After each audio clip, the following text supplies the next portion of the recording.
بسم الله الرحمن الرحيم. هنصور النهارده فيديو لتغيير سوكت شحن تليفون هواوي واي 7 2018. بنفك الاول حاجه الفريم الشرايح، وبعد كده بنفك الظهر بالراحه،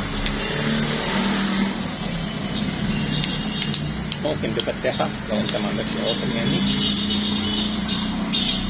ناخد بالنا مثلا هنا الزرار ده مفتوح او وقع، ناخد بالنا من النقطه الحته الصغيره دي، وناخد بالنا هنا كمان واضح ان الجهاز اصلا مفتوح قبل كده او حاجه. عموما ده كله هنركبه تاني.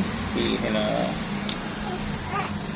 ده شيلد بتاع البلاته بتاعت البصمه، ناخد بالنا طبعا عشان ما يقطعش البصمه دي، بنفكه بالراحه.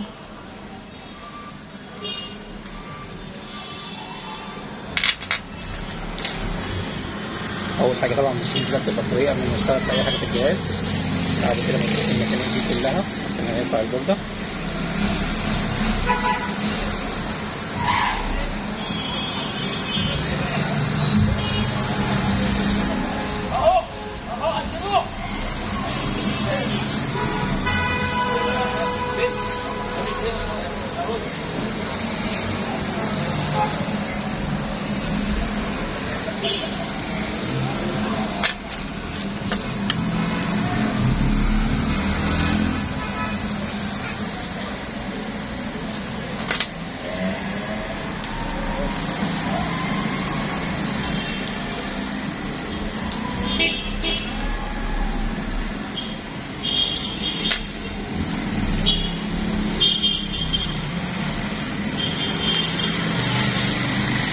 علبة الكهرباء دي كمان فك المكان من فوق.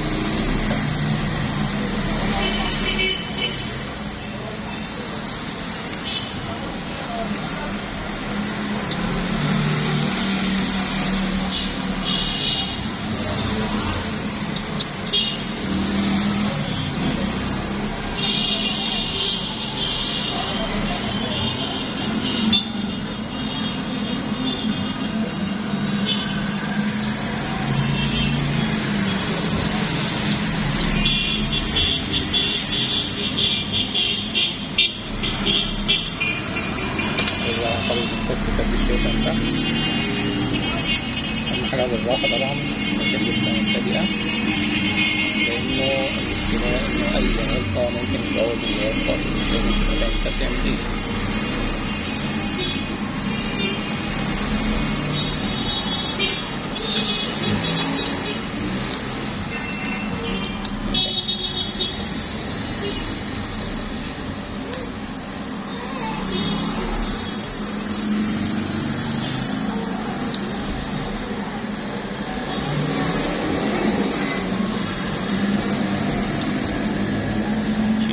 بالراحة كده عشان ما يبقاش في عنف، لأن أحيانا بتبقى حاجة فيها مسمار ماسك واحنا مش واخدين بالنا، أو دبل فيل زي ده ماسك، فلو الواحد استخدم العنف الجهاز ممكن يتكسر أو أي مشكلة ممكن تحصل.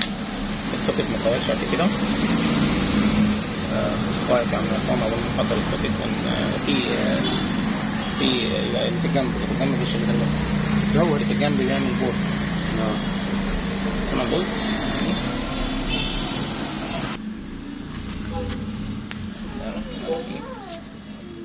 هنفك. أهم حاجة السوكت، هنثبت السوكت طبعا طريقة مختلفة من حد للتاني، يعني في ناس بتشتغل على بنظبط الهواء على 4 مثلا، 300 350 حسب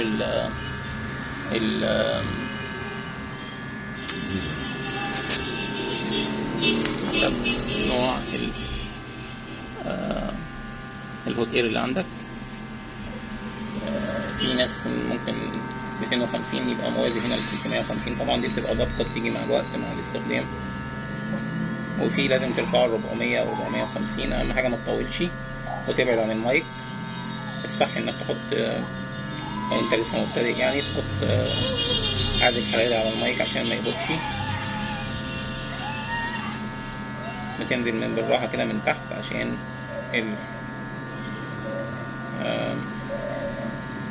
وبالذات لو بترفع السوكت سليم، يعني لو عايز تطلع السوكت سليم لازم ترفعه بالطريقة دي عشان السوكت ما يشبحش، لأنه في أجزاء بلاستيك طبعا. نيجي هنا وننضف مكان.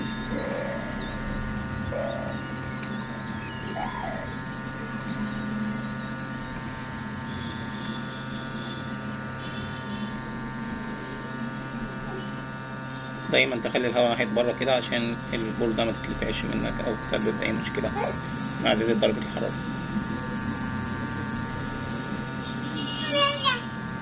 تمام، كل حاجة نضيفة تمام، مفيش أي مشكلة. نوقف ثانية، نجيب السوكت نتأكد بس إنه نفس السوكت بالظبط عشان ما يعملكش مشاكل. ده اسمه واي 7 2018، ممكن يركب عليه واي 7 2019، في 50 موديل تقريبا بيشتغل عليهم نفس السوكت ده. نتأكد أهم حاجة إنه درجة الحرارة ما تكونش عالية قوي عشان وما نزودش عشان السوكت بيسيح بسرعة جدا. مجرد ما اللمعة بتاعة المواتير بتطلع معايا بنزل السوكت، بضغط عليه واتأكد إن كل حاجة تمام كده، نزل مظبوط، الرجول متساوية. احنا عندنا في السوكت فيه 5 رجول تثبيت، السوكت القديمة طبعا مش سوكت تايب سي، وفي 4 رجول، أقصد 4 رجول تثبيت و5 رجول توصيل. عندنا رجل موجب ورجل أرضي ورجلين بتوع توصيل الداتا اللي هي التوصيل على الكمبيوتر يعني، وفي رجل تانية للداونلود مود أو اللي هو السوفت وير أو الاتصال بالكمبيوتر لتنزيل ملفات السوفت وير أو نقل بيانات أثناء وضع الفصل بوت أو ما إلى ذلك يعني. بالنسبة لنا أهم حاجة إن يبقى الرجول كلها متوصلة بغض النظر عن بتعمل إيه. دي محتاجة دراسة نظرية شوية.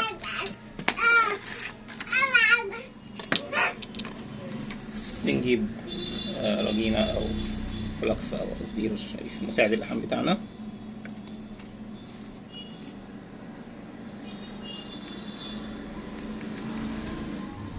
هو طبعا الرجول أصلا مش محتاجة لحام، بس احنا عشان لازم نمشي على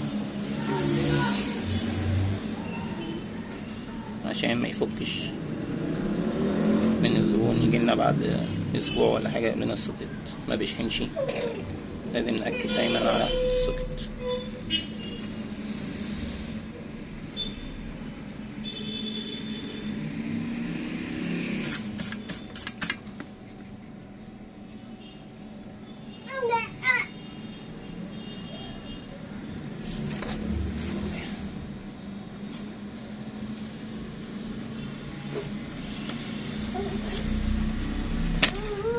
جاي معاك كده على المسام هنزود هنا لازم طبعا سن الكاوية يبقى نضيف معانا قوي، على اساس انه احنا شغالين مجرد ما تلمس الكاوية التصدير يمسك ويلحم، مش يعذبنا او انه يفضل يعني بالشكل ده كده. مجرد ما حطينا تصدير، وكل ما تستخدم نوع تصدير افضل كل ما يبقى اسهل. في طبعا درجات حرارة 184 230، كل نوع تصدير ليه درجة. عليكم السلام. ليه درجة ذوبان او انصهار معينة. احنا كده اكدنا على جميع الرجول.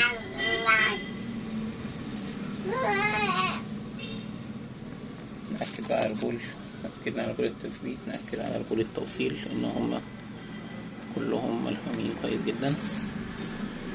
ناخد مساعد لحام.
كل حاجة ملحومة كويس جدا، مفيش حاجة ملمسة مع الرجل اللي جنبيها، مفيش حاجة اللحام بتاعها قليل إن هي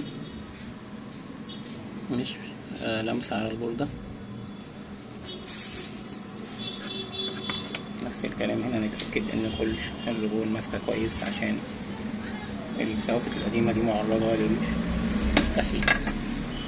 هنروح ننضف السوكت ونبص عليه.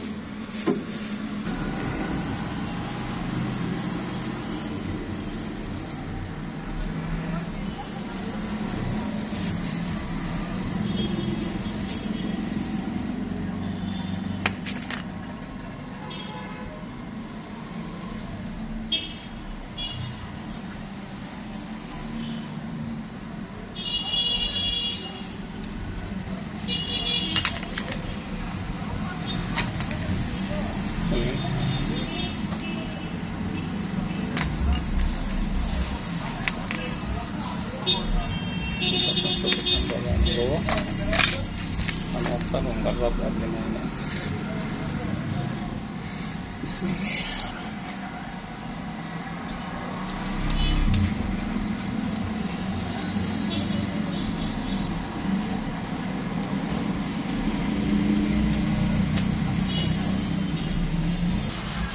تجربة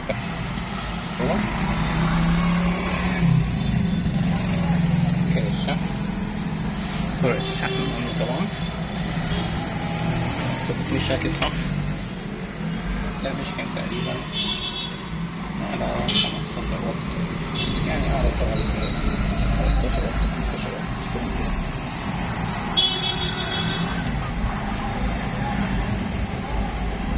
اوكي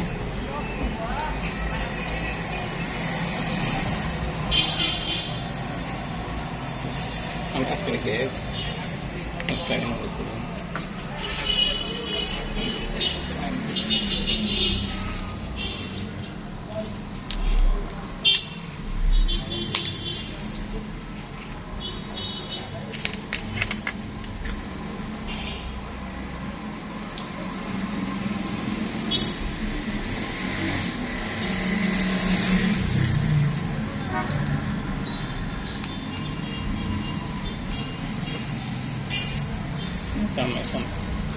تمام. نقفل الجهاز، نتأكد إن كل حاجة تمام. لو في مسامير ناقصة ولا حاجة بنكملها، لو في ضرر زي اللي كانت واقعة دي بنظبطها بنزهها وبنغيرها. و سيم تري بنجرب ديت آخر حاجة.